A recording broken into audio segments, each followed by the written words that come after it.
Hey, what's up guys? It's Tom here. In this video, I'm gonna cover 3 mistakes that I see so many people making when they're about to come into the e-commerce space, more specifically selling products on Amazon. I'm actually here in LA at the moment. If you follow me on my Instagram, you'll know that last week I was in Napa Valley with some of my close friends. We went there to drink a bunch of wine. It was great. Our first trip coming out of Canada since COVID. And now I'm in LA in my hotel room recording this video for you. And I might be going to Austin. I'm not 100% sure yet, but if you're interested in kind of following my daily life, feel free to check out my Instagram right here, somewhere around there. So anyways, let's talk about the 3 things that I see a lot of people making.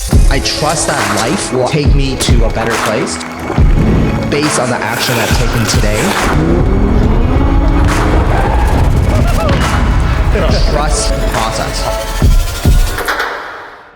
Now, what gives me the credibility to make this video? Well, I have a Amazon FBA course called FBA Masterclass. Up to this point, I have over 4,000 students. And what's really interesting for me is I get to see a lot of these data points. It becomes very obvious that the very first mistake that a lot of people make is the fact that they launch a Me Too product. Now, let me explain to you what that is. Back in 2015, or even prior to that, I would say that's kind of the golden era of selling products on Amazon. And what I mean by that is you can literally go on Alibaba, blindfold your eyes, pick any product, ship it over to Amazon's warehouse and begin selling it with no reviews, and people will be buying it because there's not a lot of competition. Nowadays in 2021 and going forward to 2022, I think that's gonna be very, very different. Now you can no longer just go on Alibaba, type in any product, don't make any improvements to it and expect to get sales on Amazon. Why? There are literally hundreds, if not thousands, of the same product that is currently being sold on Amazon. And many of them are selling for cheaper, and many of them have way more reviews. So the question that you wanna ask yourself is, what makes my product different? What kind of competitive advantages do I have in my business? And that's really important. It's not just an Amazon business, guys. It doesn't matter if it's e-commerce, software, services, hell, even if you own a laundromat, you gotta have differentiating factors, or a barbershop. Doesn't matter. In business, you must have differentiation factors. What are some of the differences that my product has over my competition? And in order to answer that question properly, you must understand who's buying the product. Who is the user behind the product? Why are they buying the product? I'll give you guys a good example. I'm not here to say you need to innovate something brand new. You need to hire an engineer and a team of, research and development team and pour in millions of dollars into coming up with this thing that revolutionizes everything and disrupts the entire industry. That's not what I'm saying. I'll give you guys a very, very simple example. As a dog owner, I walk my dog very often. When I got my dog leash, one of the things that I realized is that the dog leash is made out of I don't really know what type of material it is, but basically, if the dog starts running around with the leash on, it gets wet, it gets dirty, it gets gross. Especially if it goes swimming or even just hang out on the grass, it gets wet. And then when I'm holding the dog leash, it's not very sanitary, right? Now, one of my friends gifted me this dog leash that is made from rubber.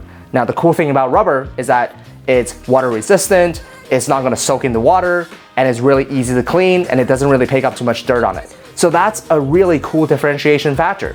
If you guys have not seen the previous interview that I did with my friend John, make sure you guys go watch that after this interview. He got into the supplement space. And what he realized is that a lot of people are selling one ingredient supplements. What if I can combine more ingredients and I'm gonna make that into a gummy feature? Everybody likes gummies, so it's an easy way to consume. So these are all the different ways that you can differentiate. But again, in order for you to differentiate, you must know who the user of the product is. That's why I always encourage people to say, hey, if you're planning on building a brand, it is so much easier to build a brand if you are the user of the product yourself.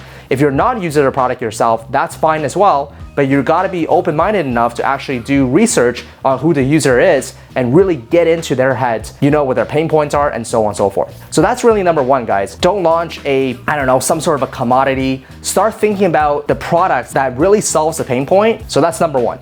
Number 2 is that people are not calculating their margins. Especially right now, as you guys know, the global supply chain is pretty much in a big mess. The costs are going up and there are delays as well. In order for you to operate any business, again, more specifically for an e-commerce business, there are two things that you must know, right? There are many different factors, but these two, I would say at the very beginning stages, are really important. Number one is you gotta know your margins. After I sell this product, what are my margins? I always recommend my students to make at least 35 to 40% profit margin. And that's even before advertising. That's before PPC and so on and so forth. You gotta make at least 30 to 40% profit margin. Now, the second metric that is really important, and this will heavily impact something called cash flow in your business, it's called ROI, return on investment. See, if your return on investment for your product is not at least 100%, you are going to be running into cash flow problems. I recommend my students to have at least 150% ROI based on their product. That way, they will not run into cash flow issues when they reorder their product. So you gotta know how to calculate those two. Again, that's margins and ROI. And last but not least, and this is kind of a cliche advice, right? I see so many people, they put in the work to launch their first product, find a product, they contact a supplier, they do all this work up front. And then when they get to Amazon, they don't have a proper launch strategy. They're like, oh, it's not now on Amazon. I'm just gonna hope that it generates sales. Or, oh, I don't wanna spend money on advertising. I don't wanna spend money on rank and bank or giveaways. You gotta spend money to make money, right? You gotta spend money to expose your product to the millions of shoppers that are buying products on Amazon right now, and a lot of them don't know who you are. So you really gotta, at the very beginning at least, you gotta pour in some marketing dollars to get that exposure, right? Without exposure, you won't get sales. Without sales, you won't get reviews. And without reviews, you won't get sales. So it's kind of like a flywheel effect. Now, on the other side, if you can get exposure, then you'll get sales. If you get sales, you'll get reviews. You get reviews, you get a little bit higher ranking because more people are buying it, and then it just goes into a positive feedback loop. I think that at the very beginning, you really gotta make sure you plan out your entire business properly. So let's say if you have $5,000 to invest, how much money am I going to pour into the inventory part, and how much money am I going to pour into the marketing part? Everything needs to be planned out very strategically, because if you have $5,000, let's say you spend all on products, then you don't have marketing dollars left. So that's why I always say, hey, spend half of your money on landed costs, so on your product, and then spend the other half in marketing. And that's usually a good enough general rule of thumb, right? Anyways, guys, I hope this video is helpful. I hope that this kind of shines some blind spots. These are really the three mistakes that I see a lot of people making over and over and over and over. So just make sure that you understand each of these three steps. And I would say step number one is the most crucial. That's why I put it into number one. I mean, this is still a really good opportunity. I'm still gonna be launching product. And again, Amazon is just a sales channel. It's not just an Amazon business, Amazon business, Amazon business. You have an e-commerce business and Amazon is just a sales channel.